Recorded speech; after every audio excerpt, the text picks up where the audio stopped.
Today on Monkey Life, an anxious time when chimp Tooty's tooth comes out. This is a rotten, infected tooth that's crumbling. Concerns for woolly monkey Bueno as his health deteriorates. We've also noticed that his breathing is getting a bit worse. And Marmoset James meets Mad Max. Max has gone okay for a few minutes with other individuals and then deteriorated and started getting aggressive and chasing them.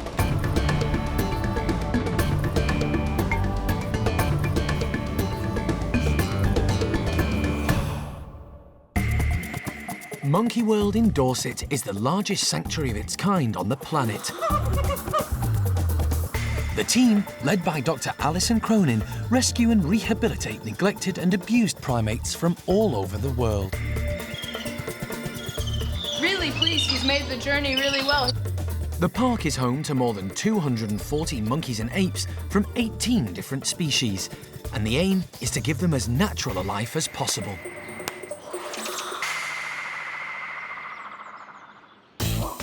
The newest chimp group at the park is Hananias. There are 19 members from all around the globe. Hanania became the dominant male in 2004 when he was still quite young. But since then, he's grown into a kind leader who still isn't above playing with the other guys. One member of the group is in need of some medical attention. Open. Tooty has a problem with her teeth. She's got a chipped incisor. It's incisor 2 at the top on the right side. Actually quite difficult to see. Tooty does a very nice open mouth presentation, but that incisor's sitting slightly back. There's a gap. But we're happy that the veterinary staff have had a good look at it and they do think it needs to come out. Shoulder. All the chimps at the park get clicker training to help with basic health checks. They get a reward in return for a specific behaviour, and the click reinforces it. But they've stepped up Tooty's in the last few days. Good girl, wait. Good girl.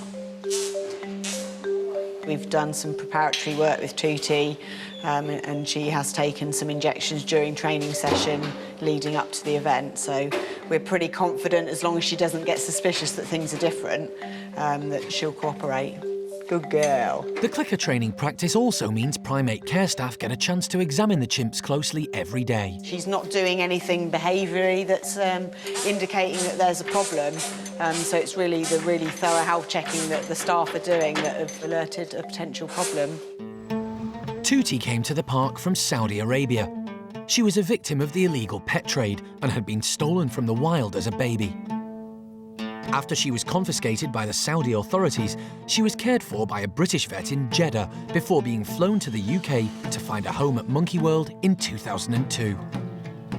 She settled in well, and Tooty's now a much-loved member of the group.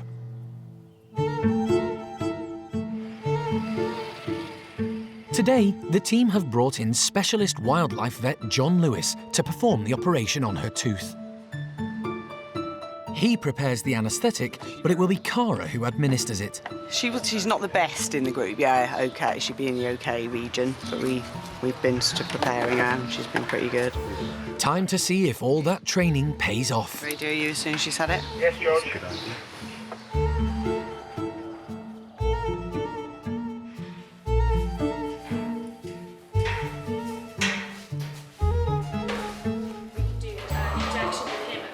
It's important to follow the daily routine so as not to alarm her.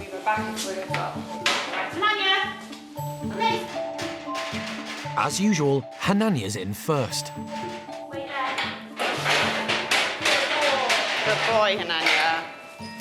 Ooh, Tooty. And Tooty doesn't hesitate. Good girl. She has some of the anaesthetic, but not enough to do the job. Wait, Tooty. The operation can't go ahead until Tooty is fully unconscious. OK, she's done. Good girl, Tooty. John and Tracy, she's had that. She had it in 2 lots, but I'm pretty confident she had the whole thing, and now it's just a case of waiting and seeing if she goes to sleep. John has kept out of the way so as not to distress Tooty. I'm the vet. No chimp here likes being interfered with by the vet. which isn't a trivial comment, because if I turn up and an animal really doesn't like me or is scared that something is going to happen as a result of me being there, that makes them more anxious. If you're more anxious, now we get into the chemistry of it, the adrenaline levels rise a little bit. They get excited. If they get excited and the adrenaline levels are rising, that sensitizes the heart to some of the adverse effects of anaesthetics. As soon as John gets the signal that Tootie has fallen asleep, he can check to make sure she's stable and breathing well. No, let's move on the stretcher, and I think in the moving we'll find out if she's too light. And she's not responding to ear pinching, but... Once he's sure that light anaesthetic is working, he can start the extraction.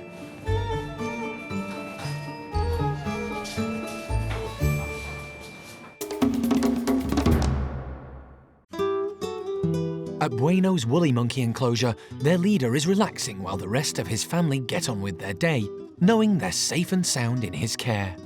Bueno is a favourite for everybody, really, because he is so lovely with his group. He's a nice, calm male. He's not aggressive in any way, so everyone does have a bit of a soft spot for him. I've worked with him for 2 years, and he is this kind of monkey that is always a little bit off in the distance, but that's actually quite nice because he's just leading his group as a dominant male should, and we all love him for that. The group loves spending time together. But recently, Bueno has struggled with his health, and when he was examined 9 months ago, the X-rays revealed a major problem. His heart is hugely enlarged. Now that can be damage to heart muscle, it could even be a secondary enlargement because he's been chronically anemic. He was diagnosed with a terminal heart condition. We do have Bueno on medication, which is actually taken really well morning and evening. But the prognosis isn't good. To everyone's dismay, Bueno has lost weight and he's becoming lethargic, a far cry from his usual self. We've also noticed that his breathing is getting a bit worse because obviously there's something in his chest, so that may be affecting his lungs. The team fear that Bueno may not be around to look after his troop for very much longer, and that will have a devastating effect on all of them. A dominant male is so important to every group of woolly monkeys. The dominant male is the protector of the group. They feel safe when they're around the dominant male because he is much larger, he's muscly, he's stronger. It's also his job to try and keep the peace in the group. So if the females have had an argument, the youngsters have been a bit naughty, it's his job to come over and just try and make the whole group run smoothly and feel safe. The staff are giving him special care so that he can make the most of his time he has left with his family.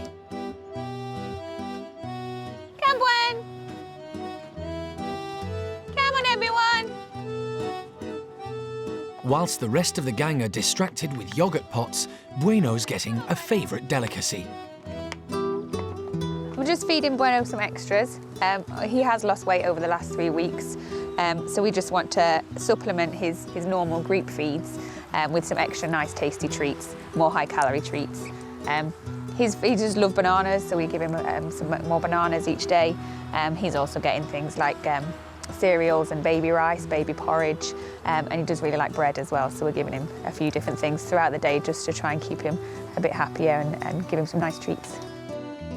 For now, Bueno is quite comfortable, and they're doing all they can to make his remaining days as contented as they can be.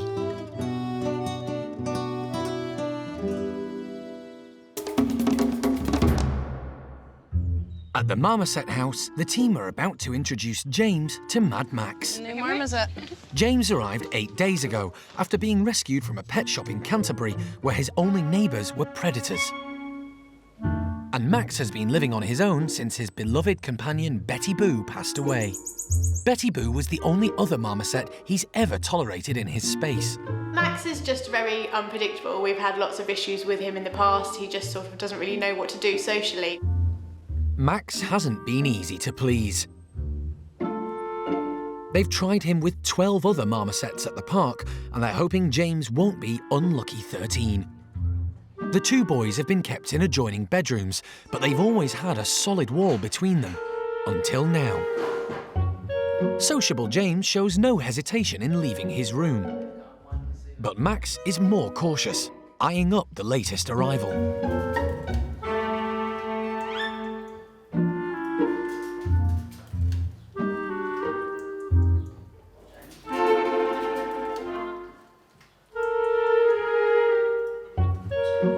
It's a tense moment, but James isn't put off.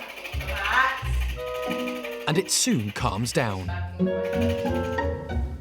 Alison's been on hand throughout to monitor the meeting. So far, we're going really well. I mean, I'm always reluctant to say anything because, you know, Max has gone okay for a few minutes with other individuals and then deteriorated and started getting aggressive and chasing them. But so far, James has been really good in terms of ignoring Max. And other than Max giving James a little warning when James first walked up to him, there's been no negative behavior at all. I'm really hopeful because these two boys need friends, and this would be a good opportunity for them if they can keep their tempers under control.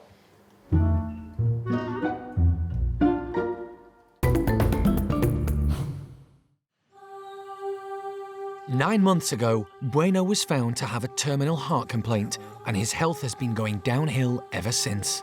He's had the best of medical attention. But despite a brave fight, he's lost more weight and is struggling to catch his breath. It's kinder to put him to sleep peacefully than to let him keep deteriorating.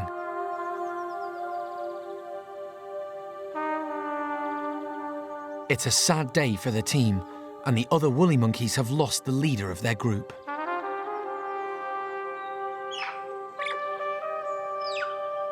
We've heard a few little contact calls go out as if they're trying to see if they can find out where he's gone to. Obviously, the response isn't there.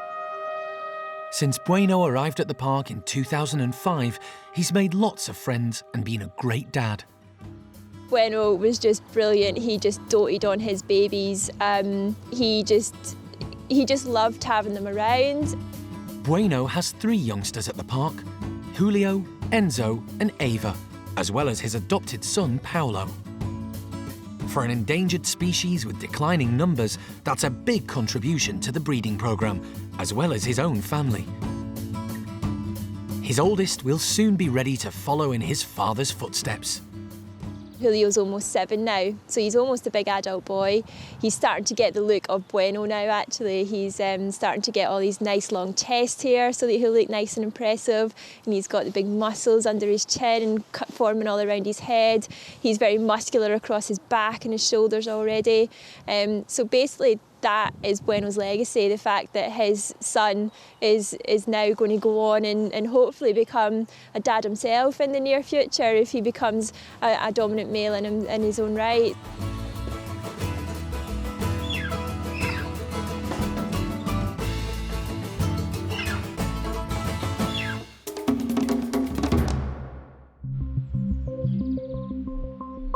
At Hananya's chimpanzee house, Tutti is now under anaesthetic, all set to have a broken front tooth extracted. No breaks? Oh dear. Pulse ox. Even though it's a short operation, any anaesthetic can be risky. So they need to monitor her vital signs and make sure she's breathing properly. Find a toe or... I mean, this is a rotten, infected tooth that's crumbling through decay. The troublesome tooth is soon dealt with. They're good. They're very good. It's funny how she broke just the one, right? The small amount of anaesthetic she's been given means she needs to be given gas to keep her unconscious.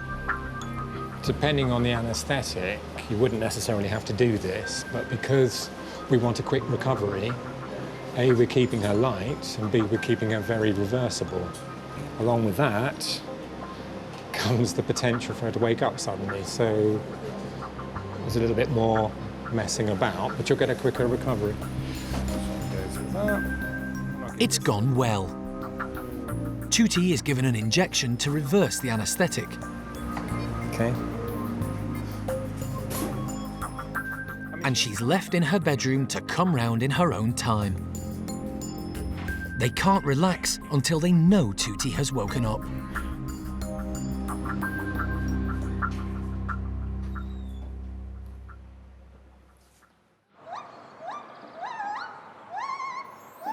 Tutti's not the only one with dental problems.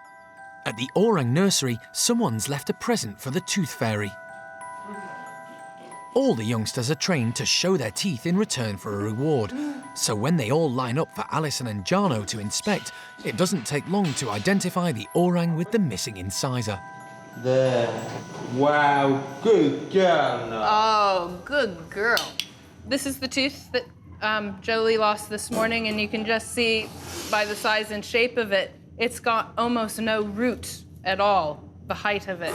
It's very short and shallow. So they just sort of sit in the top of the gum line, the baby tooth, because babies are eating soft foods and milk and don't really need strong, robust teeth. So as they grow up and develop and the adult teeth drop down, it's very easy for these baby teeth to just be pushed right out. 8-year-old Jolie doesn't seem the least bit bothered by her gappy grin, although she knows something is different. As any parent will know, losing a tooth really is not that big of a deal. It's a natural course of events. It's a baby tooth, so the roots aren't very deep. But right now, the hole is actually still bloody. It's only recently just fallen out.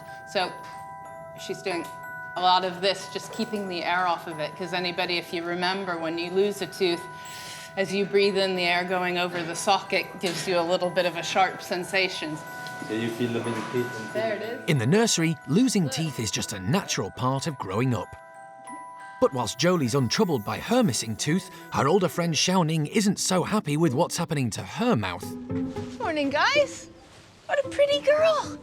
First I thought, okay, so is she just come up with a new play face, whether it's blowing raspberries or pulling silly faces?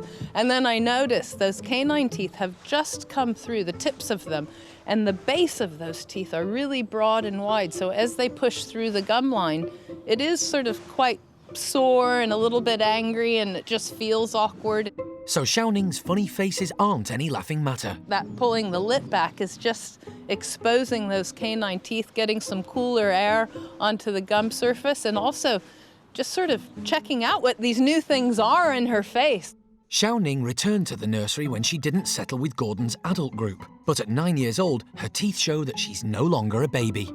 Large adult orangutans can give a very serious, dangerous bite, and those teeth are just very big, strong teeth. So right now, Xiaoning's looking particularly odd because she's got this cartoon face that she's pulling with her two big, huge teeth, and then the canines coming in and pulling her lips back over it all just makes her look very silly and very funny. At the same time, she's had such a lovely new lease of life coming back into the nursery. She's also hanging upside down like a bat, with the lips pulled back and the teeth sticking out. So right now she's just a very oddball character, but we love her for it.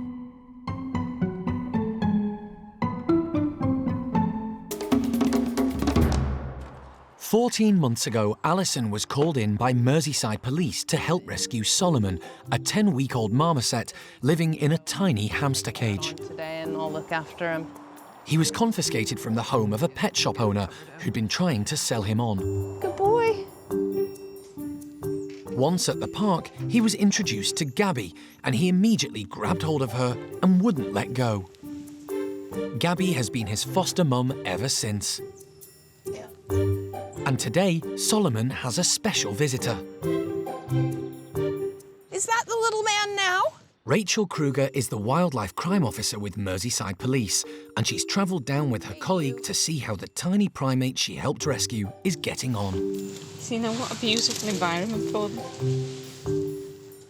Yeah, no, they do really well out here. And I'll show you if you just go along here. They run along this tunnel, which actually took him quite a while to... Yeah, that's it. Good little man. Big now, hey? He's huge. Solomon's grown into a handsome young chap. It's a world apart from a hamster cage in a shop counter. Yeah. He's getting, fresh air. He can catch his own insects. He gets daylight. We're giving him D3. All of the things he needs, mainly companionship of his own kind. So, really good. Pleased we can do it. The pet shop owner in this case was prosecuted on cruelty charges. In essence, out of 8 charges, he pleaded guilty to 4 of them. And he was sentenced on those 4. So it was a good result. Solomon was lucky that he came to the attention of Rachel and Alison. Sadly, there are so many marmosets that I can't even take all of them that we're asked to take. It's only certain individuals. I knew we could sort him because he was so little. But sadly, there are many that we have to turn away and that have to spend their days in bird cages and sitting rooms.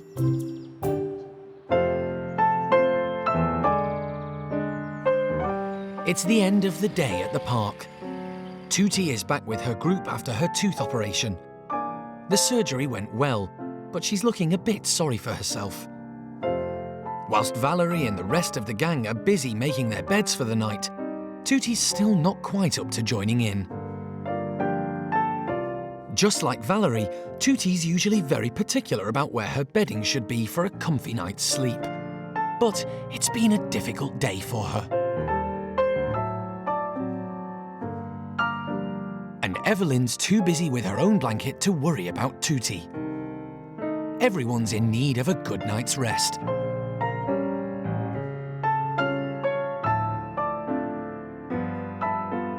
Maybe it'll all feel better in the morning.